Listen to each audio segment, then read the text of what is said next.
I am not trying to have a diverse church. Cornerstone is a church of all kinds.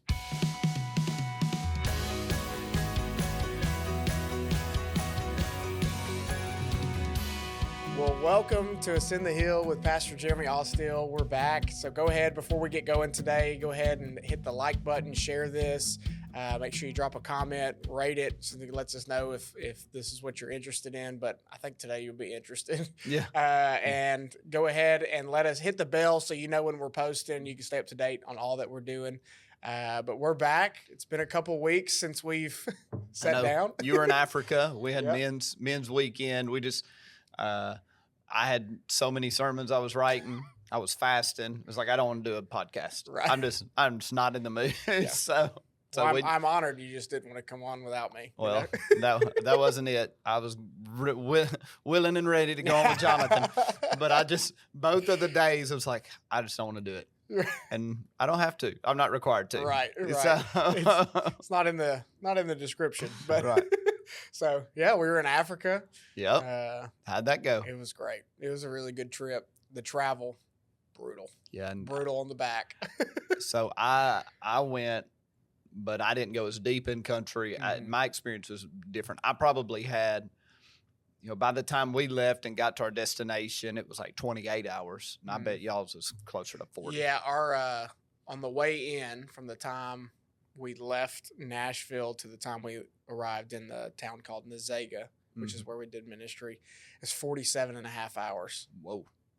That's wild. And it was, it was just What about on the way back? Was on it the way similar? back? It was way shorter. I think it ended up being, 32. Okay. So it was way shorter. Yeah. We didn't, we had a real bad delay in Amsterdam. Yeah. And so it just bogged us down. And y'all had to wait in, I think, Boston for forever, almost too. 7 hours. It was. That's aggravating. It's Oh, like we yeah. hadn't even left the country and we're Right, waiting it's like 7 right hours. out the gate. And it's not always like that, but it's Right. just the way the tickets fell. We had something kind of come up a But month it was or two great. ago. I mean, it was very fruitful. Good. Our team loved it. It was a beautiful country, too. So we built 2 churches. Yep. Helped with the school. Yeah. Did crusades. Mhm. Talk a little about those. Yeah, so we built 2 churches. On the first site that we built at, we held a outdoor open air preaching crusade. The church promoted it within the city, so that we kind of grew. We ended up that the last couple nights we were 275 the second night, and last night we were up over 300. Wow. And so it was powerful. Great times in the altars. Yeah. It's just very moving. It's different culture, so Yes. they do service different. Sure. 2 full hours of worship. They want you to preach an hour. Yep. Yeah, so anybody listening that knows how I preach, I'm a short preacher. So it's like 35 minutes. So I preached that first night. I finished right at 35 minutes, which is my usual. And they were like, you preached way too short. Yeah. You need to make it longer. So the next night I pulled out my longest sermon and made it longer. I mean, the fact that you did 35 minutes with an interpreter. Right. It was. I wasn't waiting on the interpreter either. I was just like, Oh, no, but if you got a good one, it doesn't matter. Right, So so- it's just a cadence you get in. yeah. And so second night I was right at the hour. The ironic part is the last night they were like, can you shorten your sermon? Yeah. I was like, yeah, sure. Glad to. I'd be happy to. I mean, an hour is just a long time. I mean, I'm not saying that. yeah. I mean, I hit about the 50-minute mark, and I thought, man, I've been up here for a while. But it was so good, just so moving. And so it was Salvations, people getting delivered of demons, a lot. Yep, it was for most of the people on our team, very new experience within the altar. But man, our people stepped up. It was awesome. They jumped all in. It was just powerful. I think it marked everybody, and I felt like all we did was eat there. It was Well, the hospitality, unbelievable. Just the generosity. Yeah. And again, it comes back to your different places, different cultures, different rhythms and ways. Now you were in Dar es Salaam when you were there? Yes, and then we went to another city, and I'm blanking on the name of the city where we were most of the time. Okay. The other city we went to is where the Tanzania AG Bible College is Priority One built that we supply. Yeah. I mean, while y'all were gone, we sent check because of the generosity of the people to priority one awesome. to continue the work of building the Bible college. So it's just good. It's cool to get to do that too. That's special. Yeah. I mean, the traffic there. Whoa. Yeah. The worst. No lines, no red lights. Just the worst part is riding down the road. I mean, there's no. I mean, the rule of engagement is just don't get hit because they're just driving on like head on. It looks like head on collision. Yeah. I mean, motorcycles, they're about 4 people deep on them. Yeah. Yeah. And I'm like, I want to drive. So I'm a little too controlling to be riding in those situations. Right. Anyway. Well, so I don't know if you saw, we'll have a little fun here and then we'll jump into today's topics, but I don't know if you saw the lottery that happened in the last week, a couple days ago. Nope. $1.8 billion.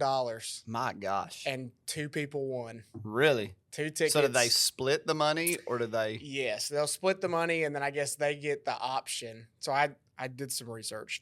Okay. So they can lump sum it and get $410 million. Okay. Or they can take 30 payments and get $893 million. Oh, yeah. I don't know what you do though. Well, most people take the lump sum. Yeah.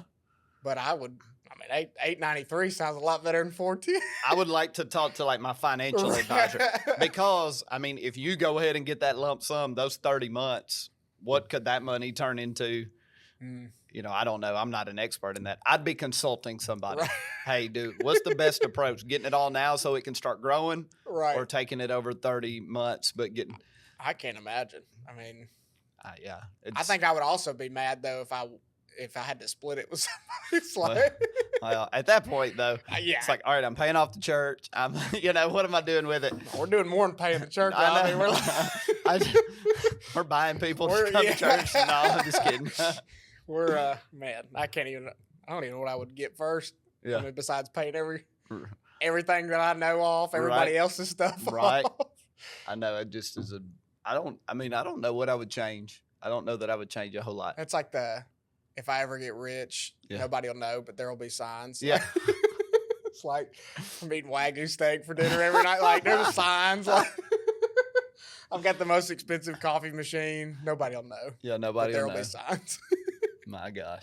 We'll be having lattes every day in the office. But, so last week, wild week for the United States. Yes, intense. So that was a good segue there. Yeah.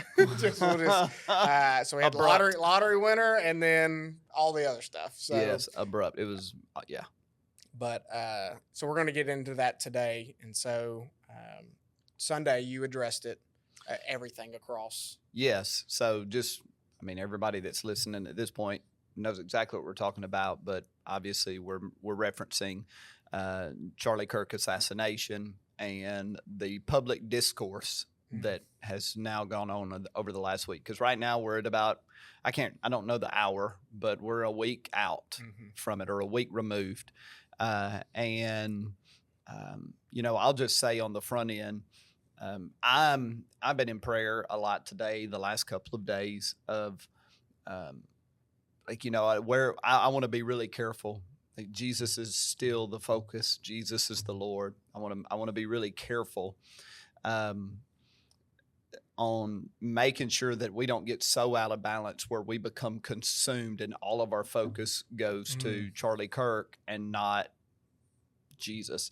And I say that because everything in the algorithm, everything on social media, everything that you're getting is that now. So for the believer, I think it's just imperative to try to wade through all of that and remember maybe the most important thing that's happening right now is collectively the soul of America is open.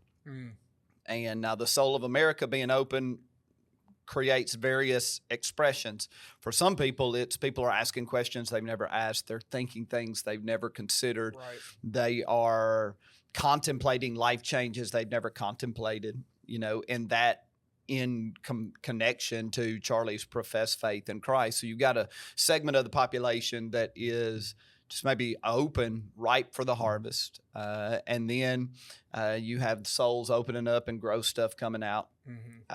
And you have people opening up and it's just emotional. It's just a very emotional. It's the wildest thing. and that you don't know somebody at all, other than seeing some video feed and listen to them talk, but it hits you emotionally. The imagery, and again, I anybody that has not seen the actual video of him being shot, just stay away from it. But it rolls in my head periodically, and it just rehumanizes the situation, because I also, on one hand, I caution against like losing focus on Christ in this. And then on the other hand, like losing focus on the humanity side of this, and it just becoming societal talking points, debate points, as opposed to just the very raw human element that's taking place. So there's a lot, and I don't think you can escape it at this point. And so when we were looking at today, it's just like we might as well talk a little more about it. Right. And, Sunday, I don't have any plans on continuing the memorializing. I think his funeral is Sunday. And I'm sure it will be a very special ceremony. For me, Sunday, I'm going to move into Acts. I'm going to preach the church changing the world. Like we're just going, but everything that's happened in the last week and up to that point, week and a half, to me has like catalyzed the church, awakened us as the church. If we're here to hear it, of like, we need to be bold. We need to be assertive in winning people to Jesus, declaring, and I don't even know, winning people to Jesus, being witnesses, right, and letting the Holy Spirit do what the Holy Spirit does. Yeah. And it's amazing. We've had this, this has been some of the dialogue, is just this awakening, people kind of opening, and it's kind of, somebody was like, well, why all the attention on this? Why him specifically? And I don't necessarily know if it's just him, but when was the last time somebody who we knew was a Christian, was a follower, was publicly killed like that? Yeah. And so it's like that puts so much, it's like, well, that's why it's at the forefront. Right. That's why I think we feel the emotions we feel. It's like, you're watching a public execution, and that your soul can't process that fully, Yeah. And that is, I think his faith and just the overtness of his professing of faith, I think hits a nerve that I can't recall being hit, like a specific nerve that I can recall being hit in my lifetime and I mean, I'm not lived forever. I was born in 1978, so there's a whole lot of history that happened before me, but just in my lifetime of my cognizance of what's happening. And so the faith element, I think, again, it just strikes a chord that we're not accustomed to seeing. Yeah. And so, it's, tragic. And then now it's just the way we do in America, and especially the way we do with our social media. Like social media, whether we like it or not, it is the public square. Yeah. In ancient history, all of the minds would come to the city center, and they would discuss philosophy, they'd discuss politics. Well, now all of that happens on our phone. Yeah. And so that conversation is happening, and as we typically do in America, that conversation it becomes divisive, it becomes confusing, and I know that our people are living in the middle of it. Yeah. And so, for those that listen, maybe this will help. Again, though, everything I say, I just want to keep, even if I don't do it verbally, just on the front end, let's keep coming back to this world desperately needs Jesus, and we are the carriers of the Christ, and we have to become assertive about being witnesses. That's the ultimate thread. Yeah, and I would be interested. You said that the soul of America is open. I'm very interested to see in a couple of weeks when numbers start coming in of what church attendance was this past week, because all the people we know, follow around the country, it seems like everybody's attendance kind of boomed. There was kind of this resurgence of people kind of wanting to rediscover Christianity or just church in general. Well, I'm in a group text with it's me and 3 other pastors that pastor here in the mid-state, and all 4 of us, our church attendance Sunday was very high compared to the norm.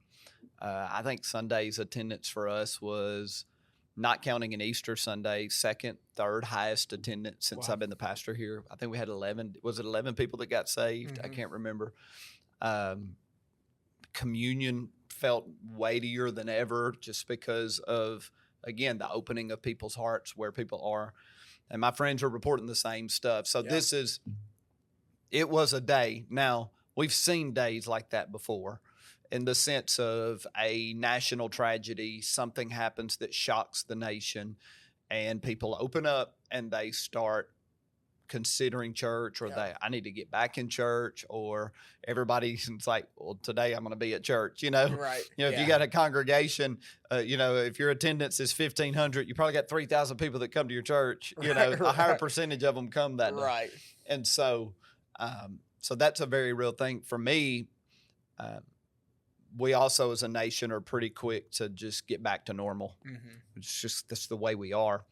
And I think the only way we as the church won't, quote, get back to normal, again, man, I'm being redundant, but I really want to drive it home, is if we use this moment to create a missional fire inside of us that keeps going past this person to person.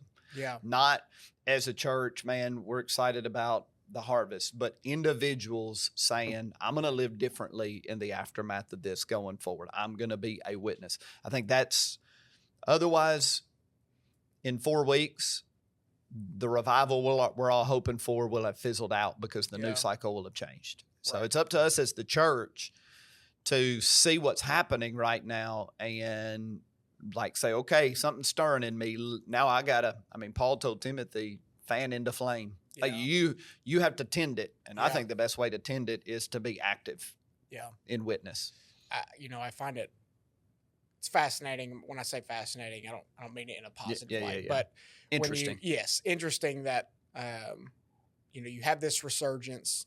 11 Salvation Sunday, but then there's just this undercurrent that comes in through all of this where you're starting to see division being sown. And it's in ways you probably wouldn't even think. And so I don't know if we want to touch on that for a few minutes. I have a lot of thoughts. I'm on a couple of weeks now of just having an edge, between the fast, the men's weekend, the past week's events. I'm just kind of like on edge. But I do think there's a righteousness to it. The first thing I would say is, like, we have to have a healthy relationship with division. Jesus said, and I believe Luke 14, that I've come, and a byproduct of me coming is family will turn against one another. Family will leave one another. And in essence, what he was saying, that's not his desired outcome, but it was predictive. It was prophetic that a loyalty to Jesus would inevitably create divisions in our life. And that's an uncomfortable thing because we live in a society that's always like, hey, we need to be united. Sometimes it's just ridiculous lip service.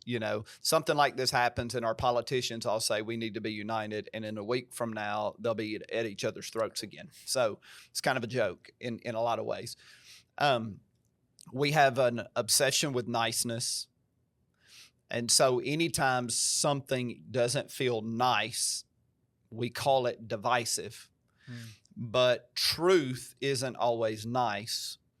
Truth confronts and challenges. And anytime truth confronts and challenges, people have to decide what to do with it. And the decision will be, I will either receive this and orient myself around the truth, or I will resist and reject the truth. Thus, me and you get farther apart, division. And so I've thought about Charlie Kirk, being called divisive. And I think that terminology is really cliched. And here's why. I know for me, if I took what I preach on Sundays and I went to a college campus and you put me in an assembly of hall of college students and I gave the same speech there that I give on a Sunday, I would be called divisive. I would be called hostile. because the things I'm saying are truthful and they confront, and they would be resisted and rejected by a certain percentage of people. And so we have to understand that anywhere there's truth, there is going to be a degree of division, right? So what do we do with that? Well, number one, I'm not trying to be united with society. That my goal is not to live in unison or harmony with society. My goal is to be a man of truth, a man of principle, a man of integrity, so that the truth can set people free.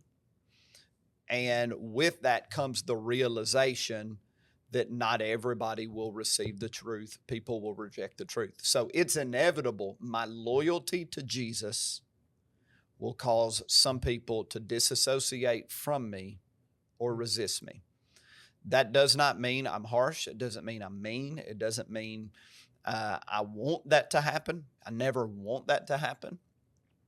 But I have to accept, like, the preponderance of evidence in the Bible shows that everywhere the church went, there was receptivity and there was rejection. Like, there was acceptance and there was resistance. And so I think as the church, we are going to have to accept a reasonable amount of, quote, division. But I don't think it's, quote, division. It is lines of clarity and truth that are either resisted or received. So if we could ever get to the point where we understand that, again, not trying to be antagonistic, loving our enemies, being merciful, being generous, having a charitable spirit, all of that's still very much the case. But the truth is the truth. And so we're going to have to accept that that's a part of it. The church in a society does not exactly fit if the church is being the church. As a matter of fact, I think it's kind of a scary thing if the church fits in society really, really well, right? Unless society is beginning to center itself around Christ. But where we do have to fight for unity is in the church, because the scriptures also have a preponderance of evidence, like overwhelming evidence, that we as believers have to contend to be united in the church. That starts in a local church that says, hey, we're going to contend to be united with one another. Like, we're going to love each other. We're going to fight for each other. We're going to stay bound together. And I can't control the Big C church. I just have this environment that I'm a part of. With our men, we talked about protect and serve. Like, I'm going to protect the unity of this house. And then you want to be in unity with the body of Christ at large, but you don't always have control over that, because me and one leader might be drinking from two different streams.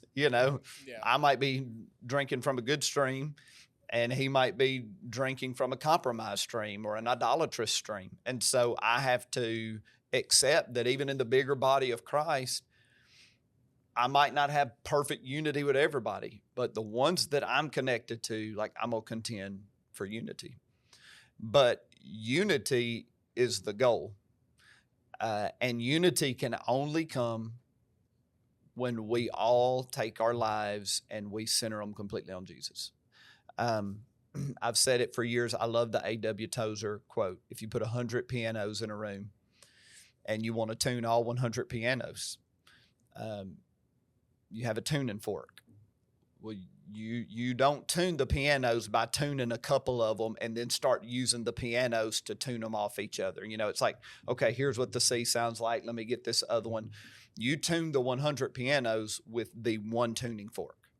That way you have all the pianos playing the exact same tune, because you use the exact same standard. And so in the church, our standard is Jesus. Our standard is the Word. Our standard are those shared values that are incongruent with the values of a lost society. And that's how we center ourselves, and that's how we're united. We're not united because we're all alike. We're not united because we all, never get on each other's nerves. We're united intensely around, I am doing everything I can to conform my life to Christ. And everybody around me is in agreement that that's what we're trying to do. I point all of this out. I'm going to make a statement. And this statement, you could clip this statement, put it out there, and like you could hijack my reputation with the statement I'm about to make, right? And that's what happens. Right. Side note, there's a lot of accusations about Charlie Kirk right now that people that are perpetuating those, like people, quote, at the top that are pushing those accusations, to me are liars, period.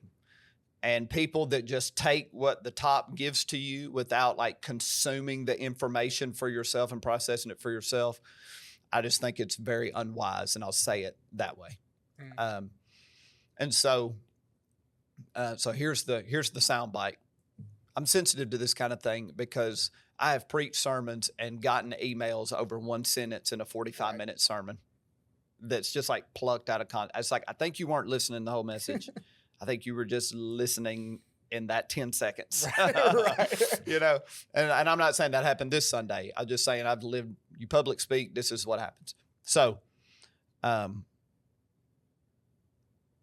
am not trying to have a diverse church. My goal is not diversity. It's not my goal.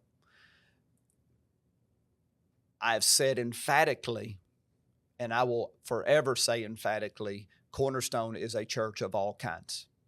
By all kinds, I mean every hue of skin, every dialect that can understand my country twang. You know, we're going to have to get more and more translating apps. Every economic background. People that have made a lot of bad decisions, people that made a lot of good decisions, people that are in the hood, people that are out in the sticks, you know, people that are in Section 8 housing, people that are living on the hill in a gated community, people that are old, people that are young, male, female. Like, we are a church of all kinds. Right. We will be that. But the goal is not diversity. The goal is unity. Diversity identifies and focuses on our differences, what makes us different. Unity focuses on what makes us the same. And as the Christian, there are two clear things that I think make us the same. Number one, creation. We are all made in God's image. And I'm saying this, so let me just say it like I don't think I've used the word yet. I'm talking about racism, classism. I'm talking about political preferences, leanings, what have you. All of it.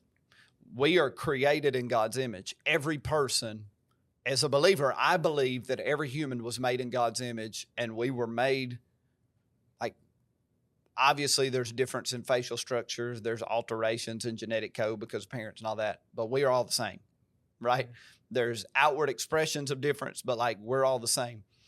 And society is obsessed with focusing on all of our differences. But for the believer, my root level of how I see people is they're made in God's image, I'm made in God's image. That is a massive sameness that I share with everybody. And that sameness has to become a dominant truth over difference.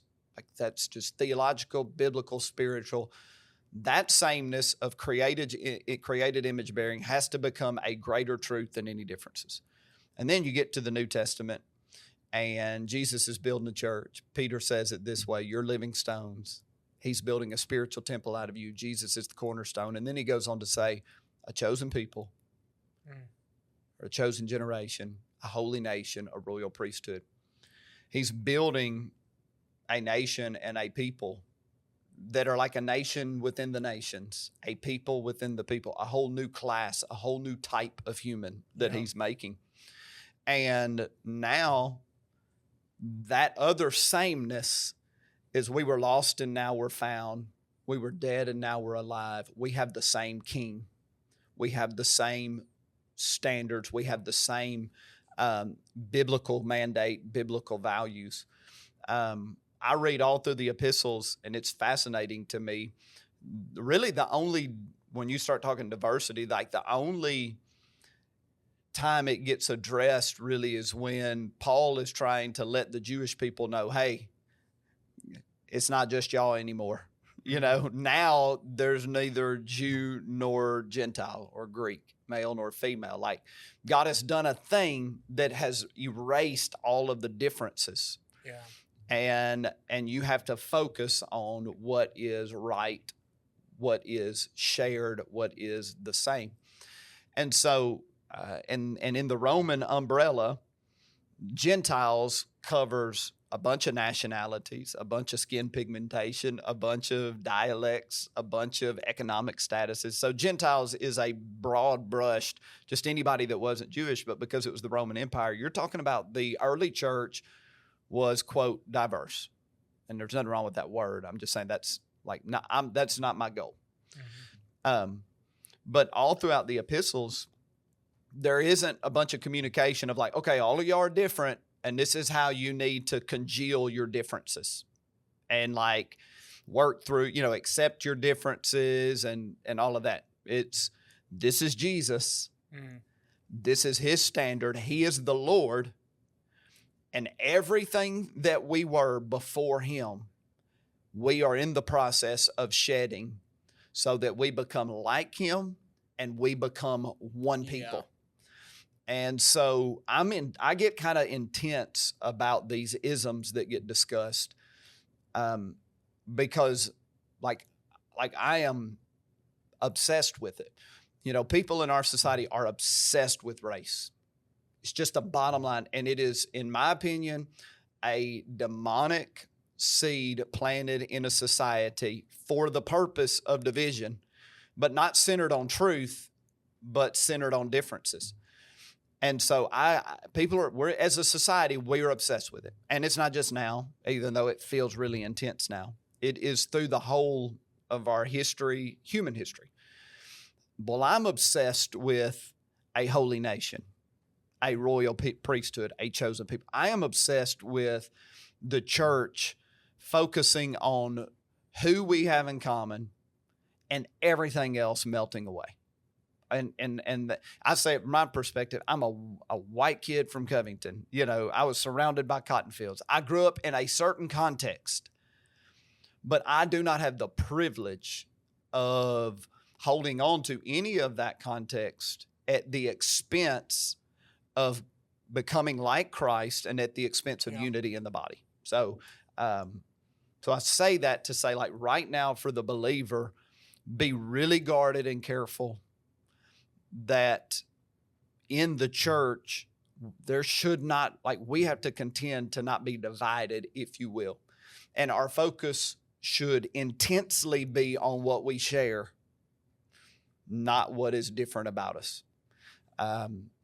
And even everything I just said, depending on your spirit, like you'll have an antenna go up, you'll have a red flag go up, you'll resist. But I'll die on this hill that like we have to, as the church, be superior to all of that mess. Yeah. I mean, we love to talk about how when we get to heaven, we're all going to be together. Well, that should be the objective here and now. So again, I am deeply committed to Cornerstone being a church of all kinds, but then I am committed to us being unified.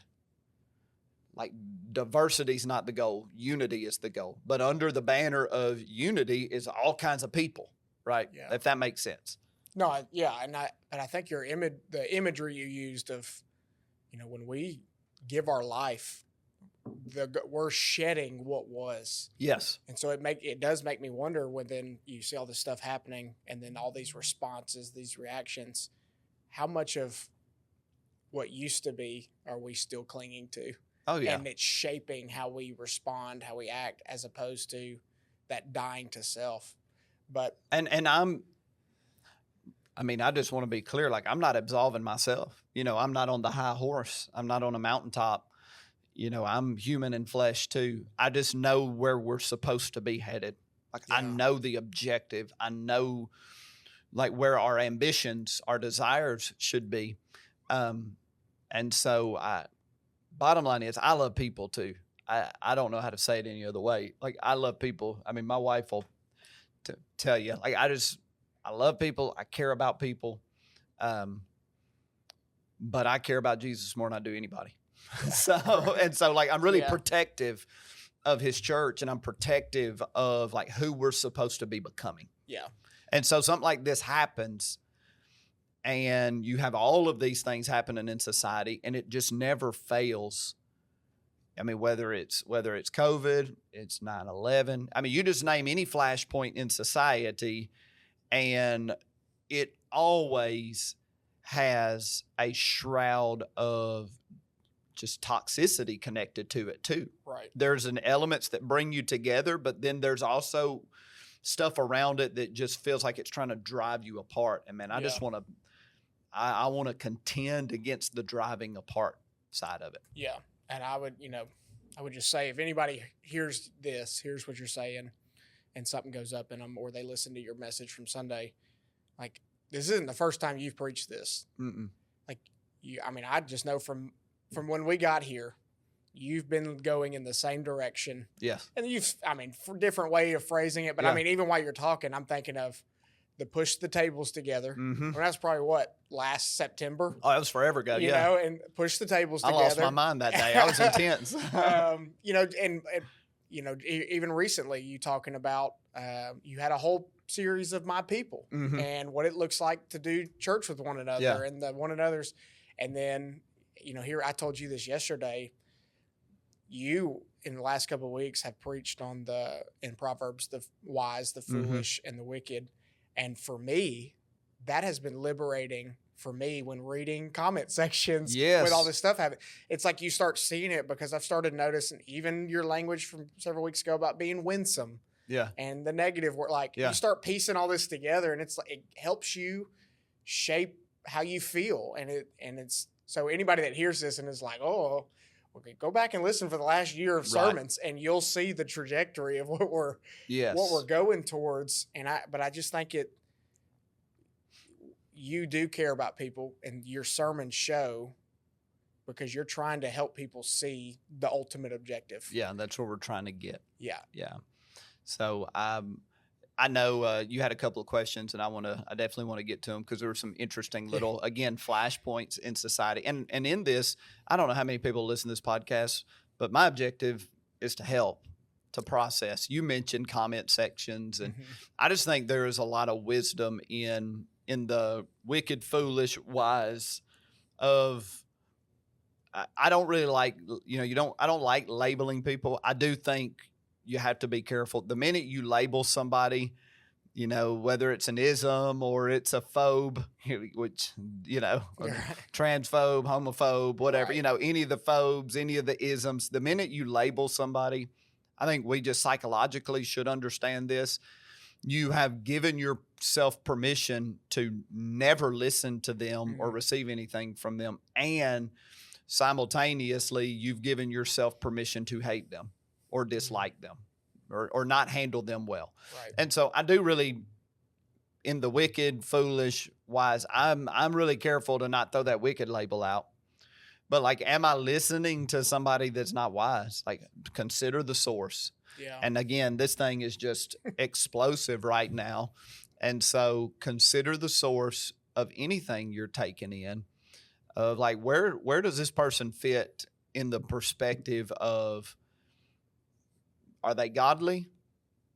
Are they wise? What are they coming from? Because I'm a huge believer in this, whatever's in somebody is what's coming out of them. The words might sound one way, but what's in a spirit and a soul of a person gets on other people. So I just always trying to be really careful about the source that I'm receiving information from. Right. Yeah. And you can look at what someone else, like, look at all the things someone's touching. Yeah. What is the fruit coming out of those things? Yeah. Because we ultimately reproduce ourselves. But one of the things we're noticing, new trend coming out of this last week, really leading into the weekend, and then has come on the heels of Sunday, is there's a trend of people posting. It's sent me up the wall about if your pastor doesn't say anything or doesn't say enough, we're leaving the church. Yeah. And then you have the inverse of, if my pastor says too much, I'm leaving the church.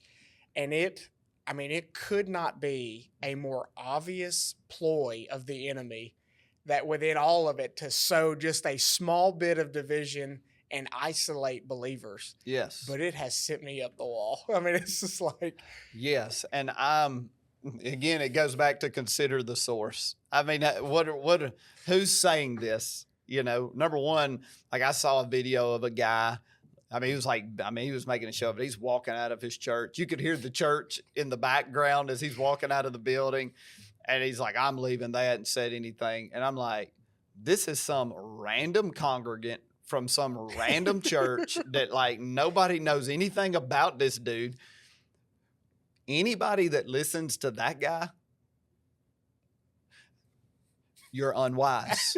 Like there's nothing about him that, so I just look at the context of who's saying what, people with intense political agendas. Like, okay, but that's very real. I got a pastor friend that's like living in the crush of half his congregation thinks he said too much. Half his congregation thinks he didn't say enough. And he's just like, I'm exhausted.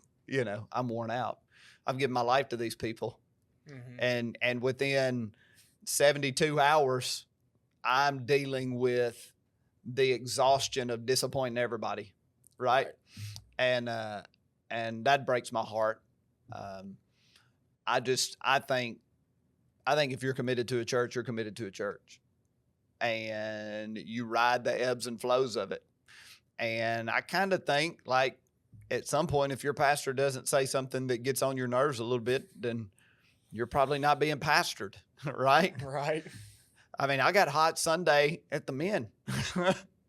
I got fired up, but I'm not mad at the men. Like I just burning with passion for them. Yeah. But I'm sure that some of the stuff I said, I think I said at one point, some of y'all might be mad at me, but good. Maybe it's the first time you felt something in a while. Like that's a part of being a part of a community of people. Like we are confronted with things we don't like. And so, and I just have a grace for pastors. I said what I said. I said what I said. Yeah. Like it's out there. Stand on it. I'm not moving off of it. Yeah. But, I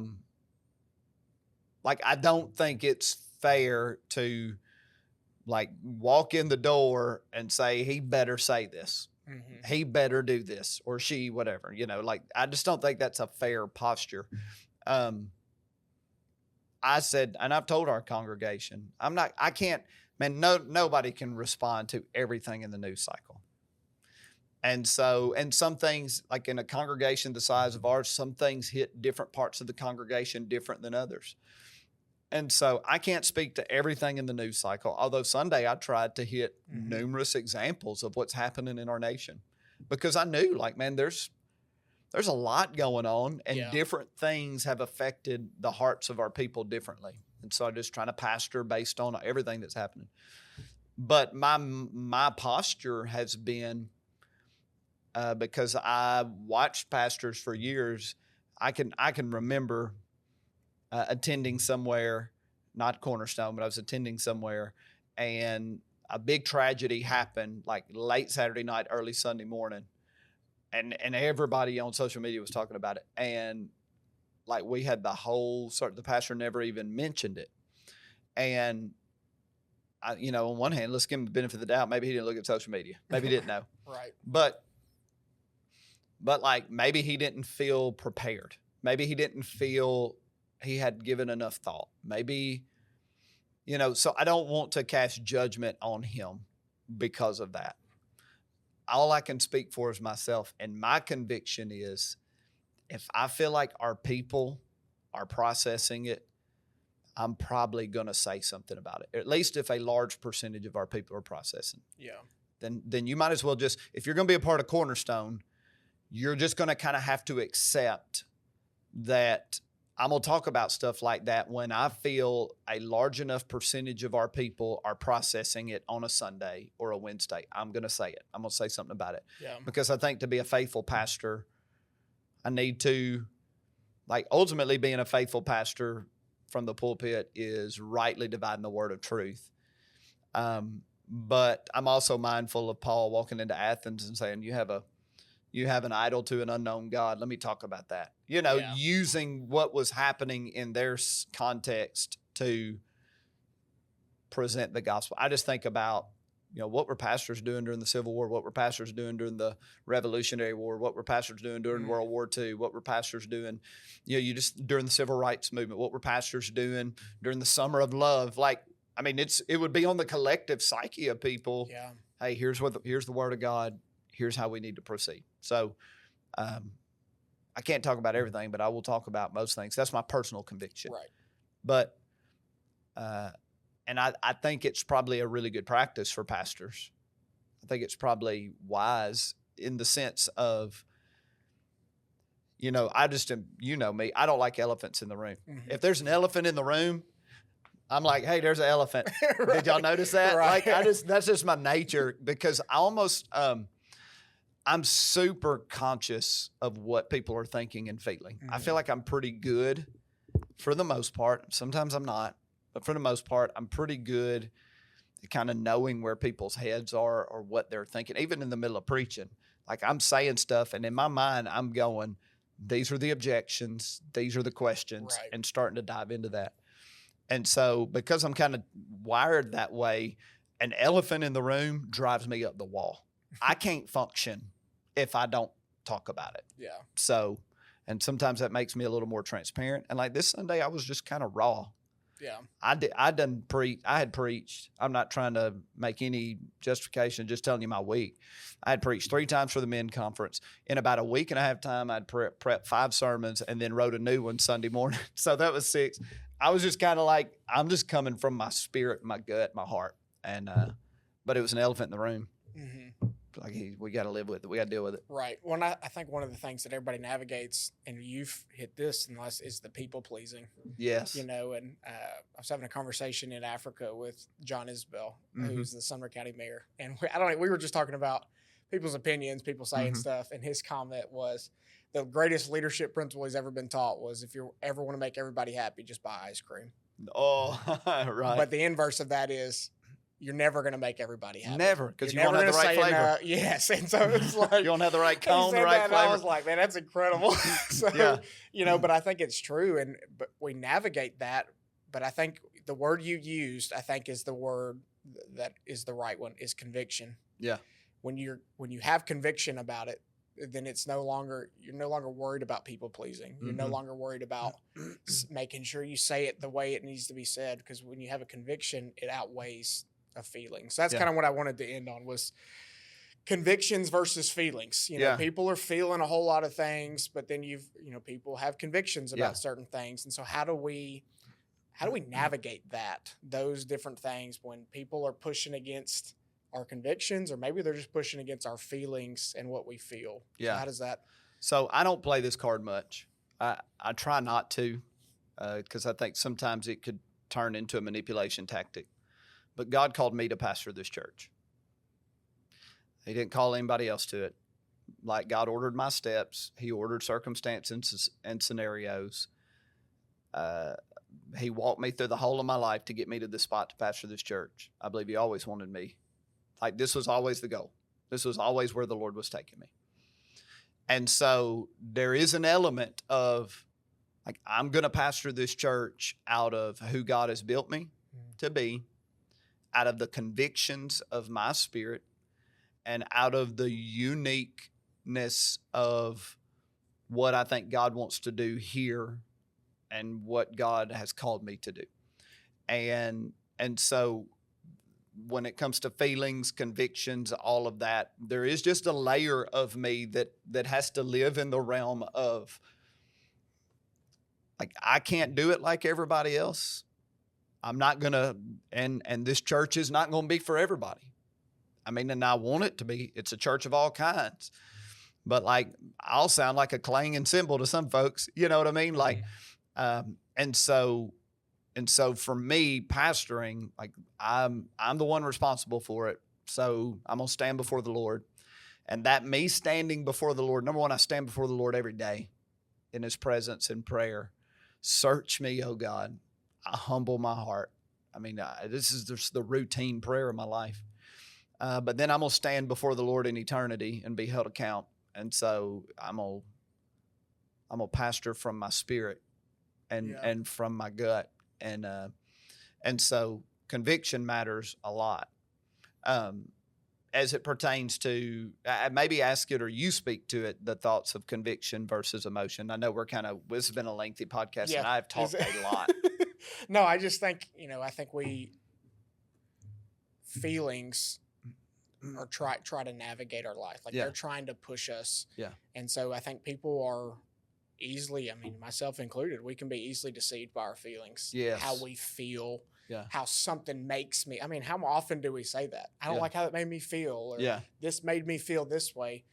But when you have a conviction of something, it overrides the feeling. Yeah. Like, this may hit me this way, or it may make me process something this way. But when I have a conviction that's rooted in what I feel like God is wanting to do, not only in my life, but what he's trying to push forward in the earth, then I have to be able to process everything through that lens, not through how it makes me feel. Yeah. Or even through the lens of how it's going to make other people feel. Right. And in our society, I'll just say for my generation, that is difficult to navigate. Because it's like my generation, millennials, are so feeling oriented. Yeah. I can't tell you how many times I've preached and, I've made comments about, well, this is what I feel, or this is, and so I think, but when you have a conviction, it should override all of that. And so, I think the reason I wrote that and wanted to talk about it is because I feel like, I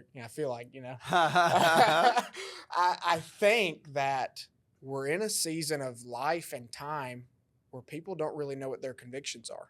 Yeah. And I think something like this and what's happening all around us should cause us to examine and take a look at, okay, well, what are my convictions? Yeah. And what am I trying to accomplish? We talk all the time about outcomes. Right. What is the outcome I'm trying to get? Right. And so it's like, what are the convictions I have to get to that thing? And so I would just encourage anybody my age listening, like, figure out what your convictions are. Yeah. And if you need to get a notebook out, then this is something I'm working through right now. Okay. If you need to get a notebook out and write down the top 150 issues, write your stance on them. Right. Put it on paper. This is what I believe. This Yes. is what I think, and this is my conviction. Instead of just being like tossed to and fro by how you feel or what people That's say good. and being manipulated, write it down. Yes, that's good, man. That's really good and practical. I would offer different verbiage just for the listener because different generations use different verbiage. So conviction or principle, like same one and the same. That's how you're using it. Of being a principled person. These are my principles, or like this is what I see in Scripture to be true. And here's the thing, man. I can't tell you how many times in the last 3 years I feel stuck between two spiritual laws.